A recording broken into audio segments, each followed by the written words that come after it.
नमस्कार, मंडल news bulletin में आपका स्वागत है। आइए पेश करते हैं आज के कुछ प्रमुख व मुख्य समाचार। अब तक यदि आपने मंडल न्यूज के इस चैनल को लाइक व सब्सक्राइब नहीं किया है तो जल्द से जल्द इस चैनल को लाइक व सब्सक्राइब जरूर कर दें।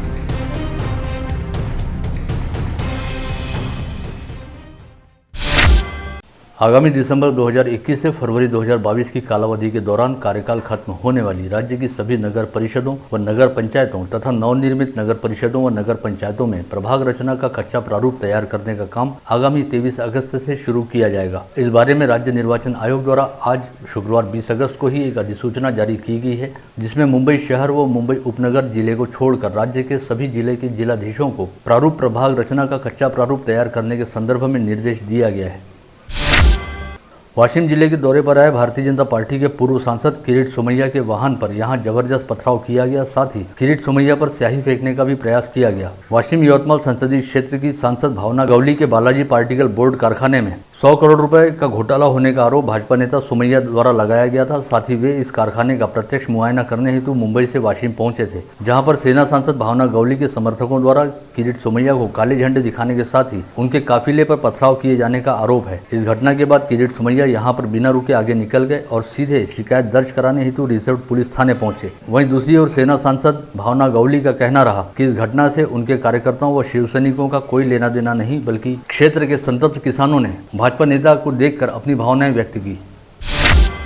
राज्य के राजस्व मंत्री बालासाहब थोरात अपने एक दिवसीय दौरे पर अमरावती पहुंचे। इस उपलक्ष्य में अमरावती कांग्रेस पार्टी की शहर व जिला इकाई द्वारा स्थानीय सर्किट हाउस पर राजस्व मंत्री बालासाहब थोरात का स्वागत किया गया। साथ ही यहां पर कांग्रेस कार्यकर्ताओं की एक बैठक भी आयोजित की गई, जिसमें स्थानीय विधायक सुलभा खोड़ के, दरियापुर के विधायक बलवंत वानखड़े सहित कांग्रेस के जिलाध्यक्ष बबलू देशमुख, शहराध्यक्ष बबलू शेखावत, पूर्व पालक मंत्री डॉक्टर सुनील देशमुख तथा पूर्व महापौर व पार्षद विलास इंगोले सहित कांग्रेस के कई पदाधिकारी उपस्थित थे।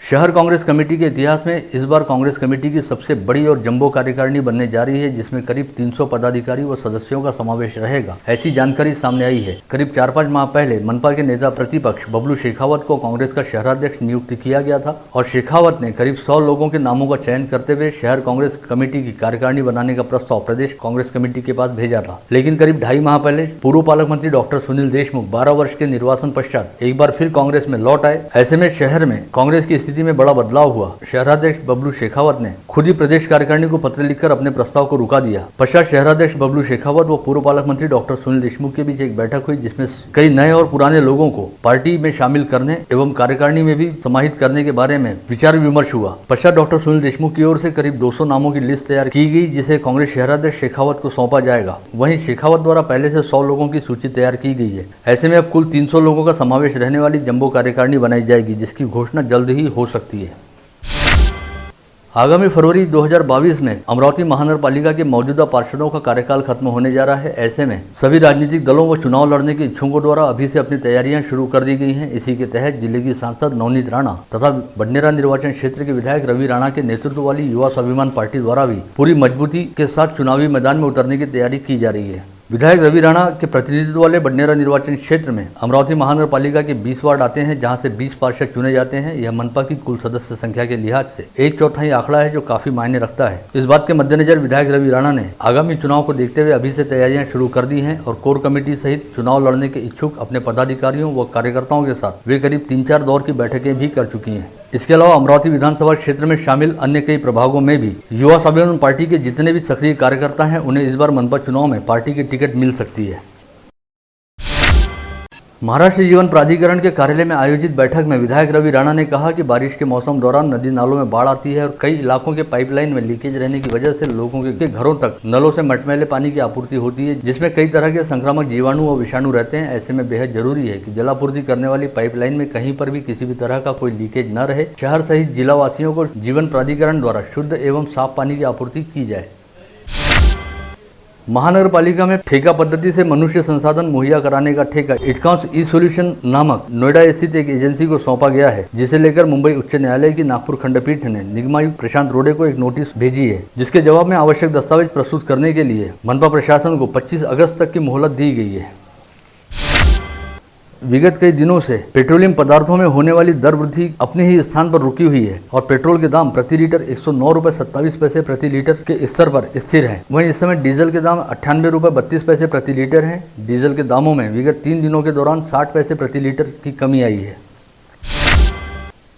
वहीं विगत 8 दिनों से सराफा बाजार भी पूरी तरह से स्थिर दिखाई दे रहा है। 100-200 रुपए की वृद्धि व कमी के साथ सोना व चांदी अपने अपने दामों पर पूरी तरह से स्थिर है। इस समय सोना प्रति तोला 48,900 रुपए के दाम पर बिक रहा है। वहीं चांदी के दाम प्रति किलो 67,500 रुपए हैं।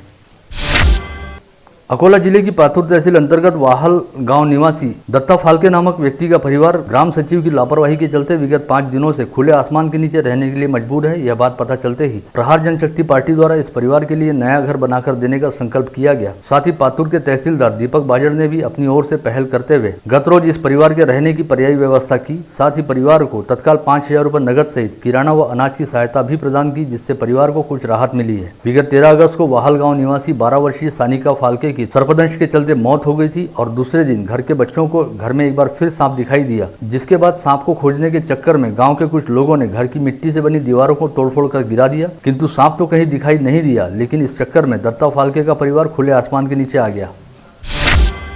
विदर्भ क्षेत्र का नंदनवन कहे जाते चिखलदरा में अपनी तरह का एक अनूठा गणपति संग्रहालय बनाया जा रहा है, जो यहां आने वाले सैलानियों के लिए पर्यटन के साथ साथ एक तीर्थस्थल भी साबित होगा। यहां आने वाले पर्यटक इस संग्रहालय में गणपति की अलग अलग मुद्रा वाली 2200 मूर्तियों के दर्शन करने के साथ साथ शिल्प कलाकारी के अलग अलग और नायाब नमूने भी देख सकेंगे, क्योंकि यहाँ पर देश के अलग अलग इलाकों में बनी गणेश मूर्तियों को लाकर संग्रहित किया जा रहा है। जिले में आज कोविड के 5 संक्रमित मरीज पाए गए। वहीं 10 मरीज कोविड मुक्त होकर अस्पतालों से अपने घर लौटे। सौभाग्य से शुक्रवार को भी अमरावती जिले में एक बार फिर कोविड संक्रमण के चलते किसी की मौत नहीं हुई। इसके साथ ही अब कुल संक्रमितों की संख्या बढ़कर 96,633 पर जा पहुंची है। वहीं जिले में अब तक कुल 95,023 संक्रमित मरीज कोविड मुक्त हो चुके हैं। वहीं शुक्रवार को समूचे संभाग में केवल 8 नए संक्रमित मरीज पाए गए, जिनमें अकोला के 2 तथा बुल्ढाना के 1 मरीज का समावेश रहा। इसके अलावा शुक्रवार को संभाग में 15 मरीज कोविड मुक्त हुए, जिनमें अकोला के 1, बुल्ढाना के 2 व वाशिम के 2 नागरिक शामिल हैं। वहीं शुक्रवार को संभाग के अकोला जिले में 2 संक्रमितों की मौत हुई है। राज्य के स्वास्थ्य संचालक कार्यालय द्वारा अकोला स्थित विभागीय स्वास्थ्य उप संचालक कार्यालय के जरिए अमरावती जिले को कोविशील्ड वैक्सीन के 41,000 तथा कोवैक्सीन के 11,040 डोज की खेप उपलब्ध कराई गई है। विगत 15 दिनों के दौरान यह तीसरा मौका है जब अमरावती जिले को बड़ी संख्या में कोविड प्रतिबंधात्मक वैक्सीन की डोज प्राप्त हुई है, जिससे टीकाकरण अभियान भी काफी जोरों शोरों से चल रहा है। तिवसा शहर में इस समय डेंगू का कहर बरपने लगा है। विगत 2 दिनों में डेंगू की चपेट में आने से 2 बच्चों की मौत हो गई, जिनमें तिवसा के निवासी 8 वर्षीय अजय विजय रेवतकर एवं पालिका कर्मचारी सचिन देशमुख के 13 वर्षीय बेटे कृष्णा का समावेश है। विगत 1.5 माह के दौरान डेंगू की चपेट में आने से तिवसा शहर में 6 लोगों की मौत हुई है। वरुण नगर परिषद में अस्थायी रूप से कार्यरत कामगारों ने अपनी विविध मांगों सहित उन्हें काम पर वापस लेने की मांग को लेकर आंदोलन शुरू किया है, जिसके संदर्भ में वंचित बहुजन आघाड़ी की ओर से जिलाधीश को एक निवेदन सौंपा गया और सफाई कर्मियों की मांगों को तत्काल पूरा किए जाने की मांग की गई। अन्यथा 1 सितंबर को वरुण नगर परिषद कार्यालय को ताला जड़ने की चेतावनी दी गई।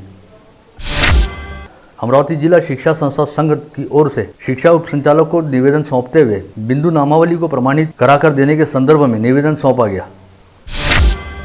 Republican party of India Athawale गुट की ओर से उपाधीक्षक अनिल फुलझेले को एक निवेदन सौंपते हुए कहा गया कि भूमि अभिलेख कार्यालय में कार्यरत अभिलेखापाल गणेश कलमकर अपने पद का दुरुपयोग करते हुए कार्यालय में आने वाले लोगों को बेवजह परेशान कर रहे हैं, अतः उनकी जांच करते हुए उनके खिलाफ कानूनी कार्रवाई की जाए। नेहरू मैदान परिसर में गणेश मूर्ति की बिक्री को अनुमति देने की मांग को लेकर कुम्हार मातीकला सुधार समिति की ओर से जिलाधीश को निवेदन दिया गया, जिसमें कहा गया कि प्रतिवर्ष गणेशोत्सव पर्व के दौरान मूर्तिकारों द्वारा नेहरू मैदान परिसर में ही गणेश मूर्ति बिक्री की अस्थायी दुकानें लगाई जाती हैं, अतः इस वर्ष भी नेहरू मैदान में मिट्टी की गणेश मूर्तियों की बिक्री का स्टॉल लगाने की अनुमति दी जाए। भीम ब्रिगेड के पदाधिकारियों ने आज जिलाधीश के माध्यम से मुख्यमंत्री को निवेदन भेजते हुए मांग की है कि जिले के सभी स्कूल व कॉलेजों को तत्काल शुरू किया जाए और जिस तरह अनलॉक की प्रक्रिया के तहत सभी व्यापार एवं व्यवसाय को छूट दी गई है, उसी तरह अब स्कूल व कॉलेज को भी खुलने की छूट दी जाए। बुल्ढाना के पास ही सिंदखेड़ राजा से होकर गुजरने वाले समृद्धि महामार्ग पर तड़ेगांव दूसर बीड के बीच घटित हुए हादसे में 12 लोगों की मौके पर मौत हो गई, वहीं 4 अन्य लोग बुरी तरह से घायल हुए। यह हादसा उस समय घटित हुआ जब लोहे की सरियां लेकर जा रहा एक ट्रक अचानक ही बीच रास्ते में पलट गया। इस ट्रक में समृद्धि महामार्ग का काम करने वाले बाहरी राज्यों के कई मजदूर सवार थे, जो इस हादसे का शिकार हुए हैं। वाशिम से शिरपुर जैन की ओर जाने वाली सड़क पर बना पुल बारिश की वजह से बह जाने के चलते शिरपुर वाशिम मार्ग पर यातायात पूरी तरह से बंद हो गया है। साथ ही ब्राह्मणवाड़ा परिसर के किसान भी काफी दिक्कतों में फंस गए हैं, क्योंकि पुल बह जाने की वजह से अब वे नाले के दूसरी ओर स्थित अपने खेतों में नहीं जा पा रहे। परतवाड़ा के शिवसेना शहर प्रमुख व पूर्व पार्षद पवन बुंदेले एवं उनके कुछ साथियों पर विगत 8 अगस्त को जानलेवा हमला किया गया था। इस मामले में अचलपुर पुलिस ने परतवाड़ा पुलिस के सहयोग से पवन परिवाले को तुरंत गिरफ्तार किया था। वहीं अन्य आरोपी पुलिस की गिरफ्त से फरार थे, जिसमें से पुलिस ने 3 आरोपियों को आज गिरफ्तार किया है। गिरफ्तार किए गए आरोपियों में सिद्धांत राजू साबनकर, राज दीपक उइके व धीरज श्यामला नंदवंशी का समावेश है।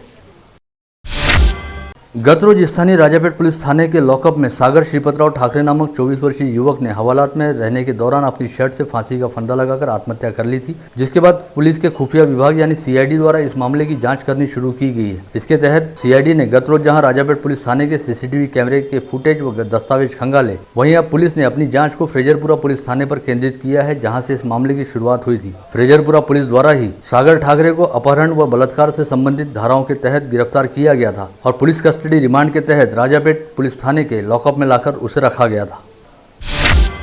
वलगांव के टेकाडीपुरा में रहने वाले सागर मोरे को ग्राहक सेवा केंद्र खोलकर देने का झांसा देते हुए एक अज्ञात साइबर अपराधी ने उसे 1 लाख रुपए से ठग लिया, ऐसा मामला सामने आया है। सागर मोरे की शिकायत पर साइबर पुलिस थाने में अज्ञात आरोपी के खिलाफ अपराध दर्ज किया गया है और मामले की जाँच शुरू की गई है। नागपुरी गेट पुलिस थाना क्षेत्र में आने वाले गौलीपुरा कड़वी बाजार में लक्ष्मी विहार निवासी सुमित अग्रवाल का अनाज व किराना गोदाम है। इस गोदाम में चावल की बोरियां भरकर रखी हुई थी। 14 अगस्त की रात गोदाम के सामने का दरवाजा व चैनल गेट को तोड़कर अज्ञात आरोपियों ने गोदाम के भीतर प्रवेश किया और करीब 1,21,102 रुपए मूल्य के माल पर हाथ साफ कर दिया। नागपुरी गेट थाना पुलिस मामले की जाँच कर रही है। गाड़गीनगर थाना क्षेत्र के कॉटन मार्केट क्षेत्र में स्थित काजू की फैक्ट्री के गोदाम से अज्ञात चोर ने काजू बनाने की मशीन समेत अन्य सामग्री पर हाथ साफ कर दिया। इस मामले में नीलेश गुप्ता की शिकायत पर गाड़गीनगर थाना पुलिस ने अपनी जांच शुरू की है। यवतमाल जिले के पुसद से 7 किलोमीटर की दूरी पर आने वाले खंडाला घाट में तवेरा कार पेड़ से टकरा गई, जिसमें मध्य प्रदेश निवासी 3 लोगों की मौके पर ही मौत हो गई। पता चला है कि मध्य प्रदेश के खंडवा व हरदा में रहने वाला एक परिवार विवाह हेतु रिश्ता देखने के लिए यवतमाल जिले के पुसद आ रहा था और खंडाला घाट में पहुंचते ही वाहन चालक के पांव के नीचे ब्रेक के पैडल में पानी की बोतल अटक गई, जिससे गाड़ी का ब्रेक नहीं लगा और चालक का वाहन से नियंत्रण छूट गया। यवतमाल एमआईडीसी में ट्रैक्टर के वर्कशॉप में चौकीदार के तौर पर काम करने वाले 65 वर्षीय साहेबराव दौने ने अपनी बहू द्वारा की जा रही प्रताड़ना से तंग आकर आत्महत्या कर ली। इस मामले में पुलिस ने सुसाइड नोट के आधार पर साहेबराव दौने की बहू के खिलाफ अपराध दर्ज किया है। आप देख रहे थे मंडल न्यूज बुलेटिन। हमारे चैनल को लाइक करें, शेयर करें और हाँ, सब्सक्राइब करना ना भूलें। कल होगी आपसे फिर मुलाकात, तब तक के लिए धन्यवाद।